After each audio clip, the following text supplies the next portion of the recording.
Welcome to Spiritual Insurgency. I'm Jason Lupa, sitting here with my co-hosts for the day, Aaron Lujan. Good morning, everybody. And just the guy, Jim Miller. Hello, hello. Tucker Carlson and Ted Cruz spalling it out just the other day. Let's roll this clip for a second before we begin. Don't go anywhere. So can you elaborate? And again, I'm going into this as someone who's always liked Israel and still does. But I also think at this point, given where we are, it's fair to ask rational questions about what the benefits are. Good. So does Mossad share all of its intelligence with us? Oh, probably not, but they share a lot. Really? We don't share all of our intelligence with them, but we share a lot. It's a close alliance. Do they spy domestically in the United States? Oh, they probably do, and we do as well. And friends and allies spy on each other. And I assume all of our allies spy on us. And that's okay with you? You know what? One of the things about being a conservative is that you're not naive and utopian. You don't think humans are all... Part of the reason socialism doesn't work is the mantra from each according to his abilities to each according to his needs doesn't work. As a conservative, I assume people act in their rational self-interest. So it's conservative to pay people to spy on you? It's conservative to recognize that human beings act in their own self-interest, and every one of our friends spies on us. And I'm not... Do you like it? That's my question. I'm not asking whether they have motive to do it. Of course they do. I understand that. And by the way, I'm not mad at them. But you're an American lawmaker, so I just want to know, hold on, I want to know your attitude. Yeah. You said that your guiding principle, in fact, the only principle, the only criterion. I said guiding, the overwhelming, I wouldn't say only. Is it in America's interest? Is it in America's interest for Israel to spy on us, including on the president?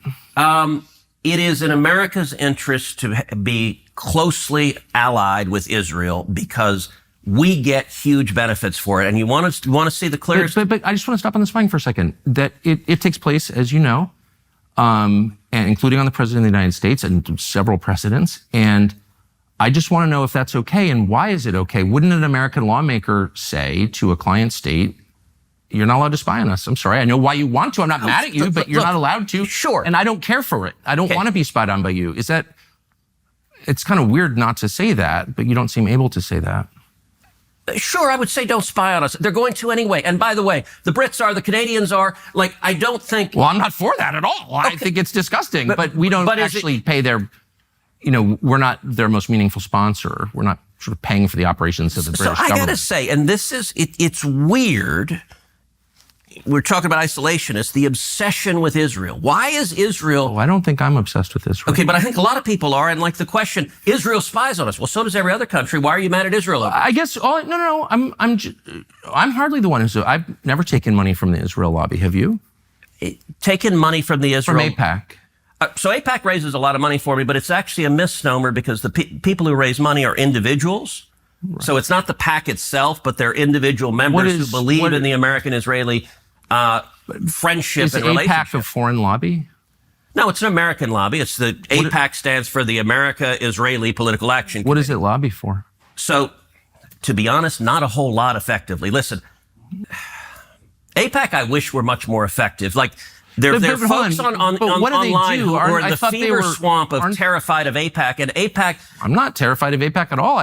You're the one who seems a little uncomfortable when I'm asking. No, not uncomfortable at all. I'm just asking what AIPAC does. My understanding, having known a lot of people who work at AIPAC, is that it lobbies on behalf of the Israeli government. Wrong. Oh, okay. It's objectively when was the last time AIPAC took a position that deviated from Prime Minister Netanyahu? All the time. Name one. Okay. Let me go back and give a little history. If you want to do a deep dive on AIPAC... I don't. I want to do a shallow dive that gets... No. I want to get to the core question. AIPAC is lobbying for a foreign government. And I don't... It's not. No. It's lobbying for the United States. So you're making the case that AIPAC is not as powerful as people say it is, and I completely agree with you. I've watched that, and I'm not making the case that AIPAC is all powerful and they're running everything and putting fluoride in the water. I'm not making that case at all, because that's not true. I'm only trying to get to the question of what AIPAC is, and I don't think you're being straightforward about it. AIPAC is lobbying on behalf of the interests of a foreign country, and they're not registered. And you're saying, no, that's not true. You're saying that they don't coordinate with the Israeli government. Of course, I coordinate. Do they talk with them? I don't know what they do. Are AIPAC's goals shaped by the goals of the Israeli government? And I'm just going to ask you that question straightforwardly. And if you say no, I think we both know that's not true. Hey, are they shaped by? Are they coordinating with the Israeli government? Are they talking with them? Yes. The Israeli Israel government? Directing them? You want to talk about FARA?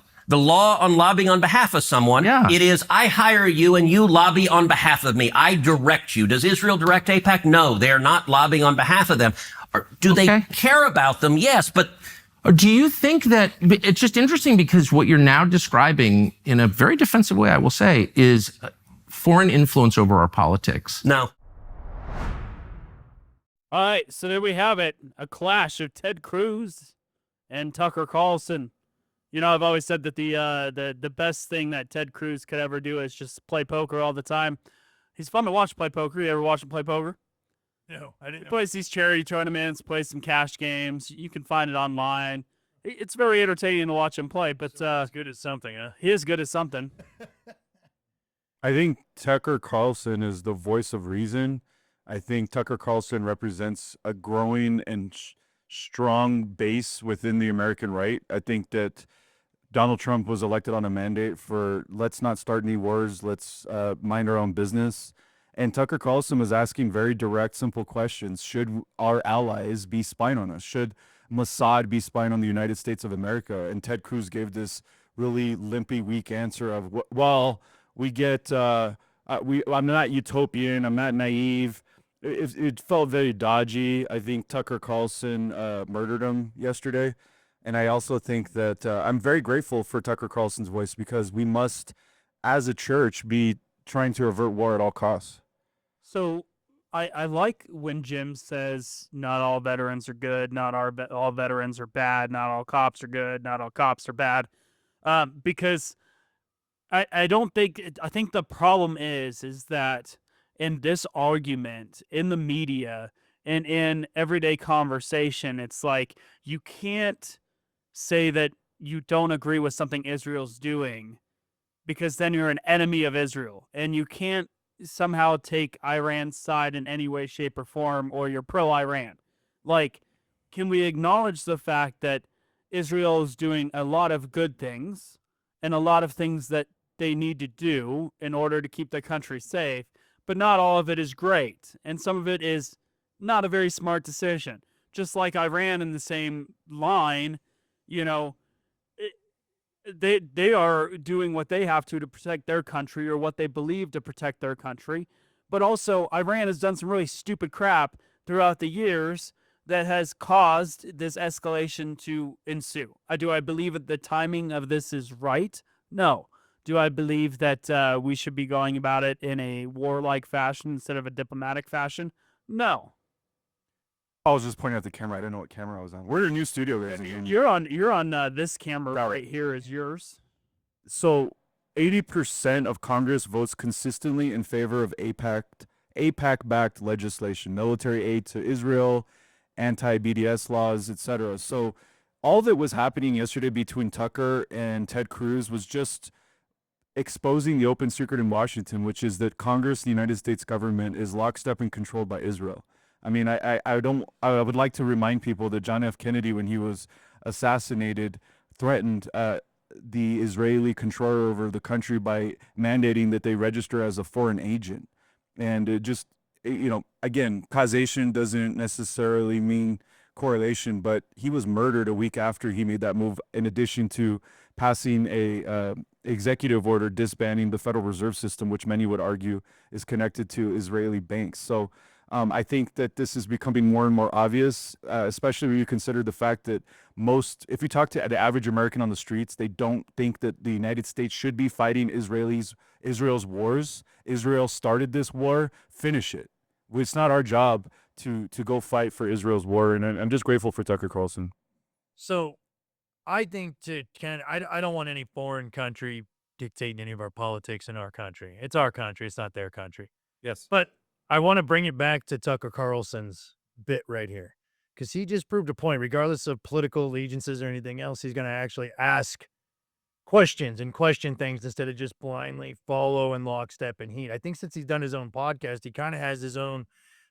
He does have his own untethered, unrestrained, just aspect of things, and I think Ted Cruz, to me, he's just another career politician, another turd in the suit. Yes. Don't really give two shakes about. I'm just like, he's just kind of a, yeah.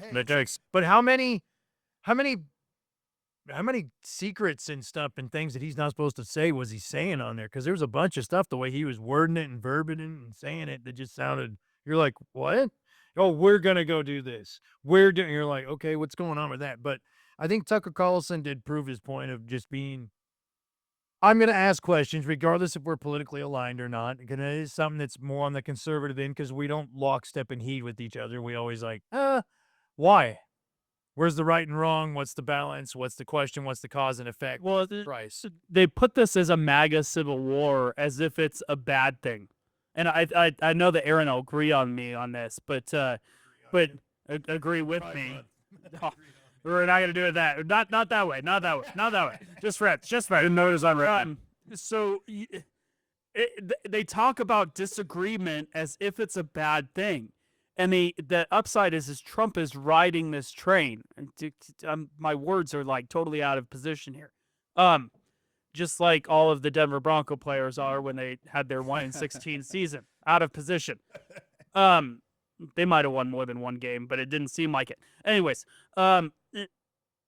Trump is riding this train because the media is hot on this idea that like the MAGA crowd is at war with each other. And nobody is talking about the fact that this is a really dang good thing. This is a good thing to have reasonable discourse and disagreement. And it's something that the Democrats never do. And that's why the Democrat Party is an absolute shambles and had an atrocious finish in this last election and go around. Because they don't debate things, because they don't have this open, honest discourse. And they never question it. They don't question their team. Now, is there a point where loyalty is required within the party in order to accomplish something? Maybe. But at the end of the day, we can't continue to look at this MAGA civil war as this like, oh my gosh, it's atrocious. Oh my gosh, the president doesn't have control. Not once have I ever questioned that the president is not in control of this country. I still believe that the president is in control of this country, probably more so than any president in modern time. I think he has complete control. I think he's allowing the discourse to take place. And quite honestly, I think he's enjoying having this take place in front of the media, in front of the public, and he's getting a kick out of it, watching everybody scramble. I think it's funny. I think it's entertaining. I honestly don't think that we're going to go to war with Iran, and I'll continue to say that up until the point that we might do. Well, Ted Cruz has been holding the water for Israel for a long time. He's never once voted against military aid or for pro-Israel resolutions. He's co-sponsored the Israel Anti-Boycott Act and the Taylor Force Act, which cuts aid to the Palestinians. He frequently attacks the UN for criticizing Israel, calling them anti-Semitic. Even though AIPAC doesn't directly donate to Cruz, they do donate to pro-Israel PACs that end up donating to Cruz's campaigns. He's got major pro-Israel donors like Sheldon Adelson's network.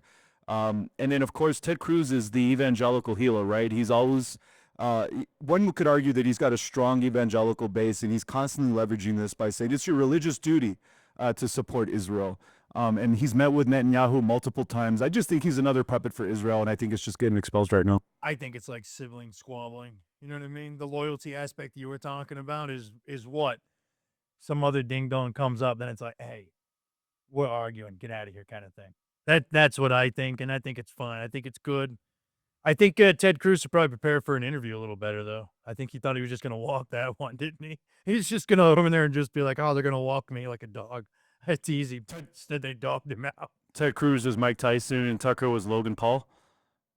That last fight, no? No, I don't like that at all. Logan Paul's a turd. No, I'm not saying that he's good. I'm just saying that he's just way over his head in the fight. Carlson, I don't like. Well, I like Tucker Carlson. I think Tucker Carlson dressed him down. Well, I mean, you also have to think from the perspective that like, but I don't want to argue analogies anymore. Dang it. You have guys that are given information on almost all of these bills, on almost everything. They're handed information. The information that they're given is produced by interns and assistants and legislative aides, which could be biased, comes down. Honestly. It could be biased. It comes down from different departments that are feeding them information. They're acting on the information that they receive. most times information that is not public, which sometimes makes it hard because we look at it from the outside. I'm trying to give Ted Cruz the benefit of the doubt. Don't kill me. All right. I don't agree with Ted Cruz at this point. I don't think that we should go to war with Iran. Let me make that clear. But they are given information. Most of that information is not available to the public. It's secret information that requires clearances, that requires the roles that they're in. He let some out though. It kind of sounded like it. I don't know. So he did. Like, and sometimes it just seemed they're like, what?